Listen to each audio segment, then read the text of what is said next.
So question number 43 from 2019. This is last year's Staar.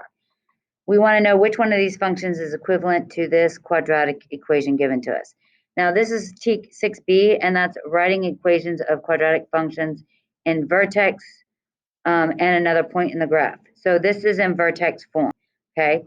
Now, the thing that I want to pay attention to specifically is the fact that this part in here is a perfect square binomial. All of my answers are in standard form, okay? All of my answers have 3x squared. You cannot distribute that 3 until you take the square of x plus 2.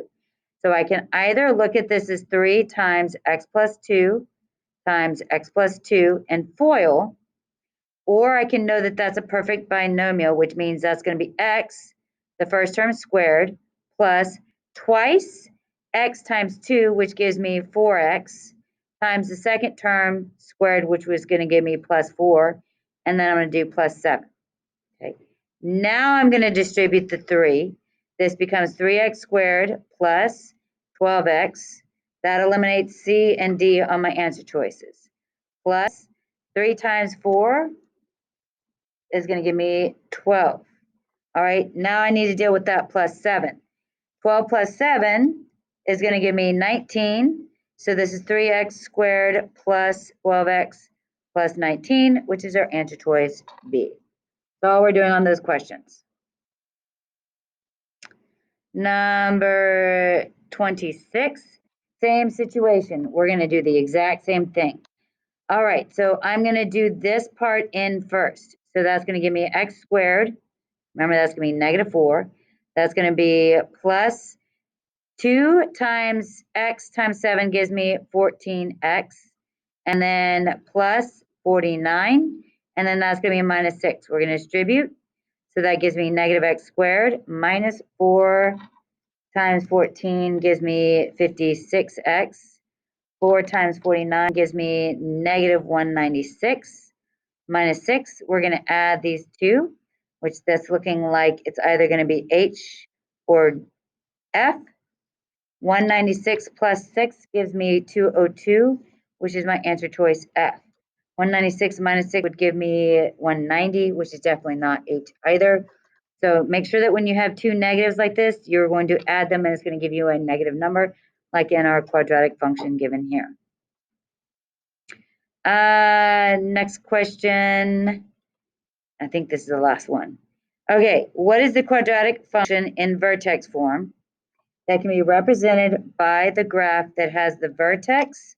So our vertex is at negative or 7, negative 3 through the point 1, negative 10.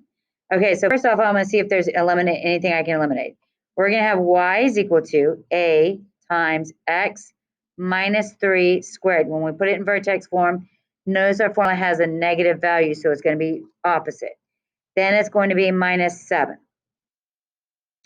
All right, so I'm going to eliminate a and I'm going to eliminate b because both of them don't have a negative answer.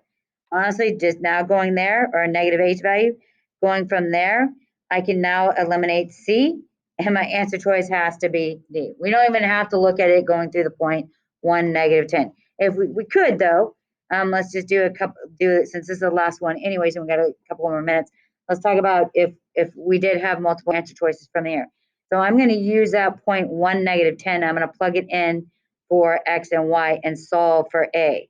So this is going to be negative 10 is equal to a times 1 minus 3 squared minus 7.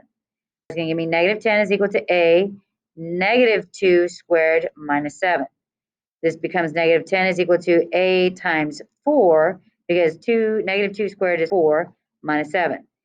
4 times a is just going to become 4a. So I'm going to write this as 4a.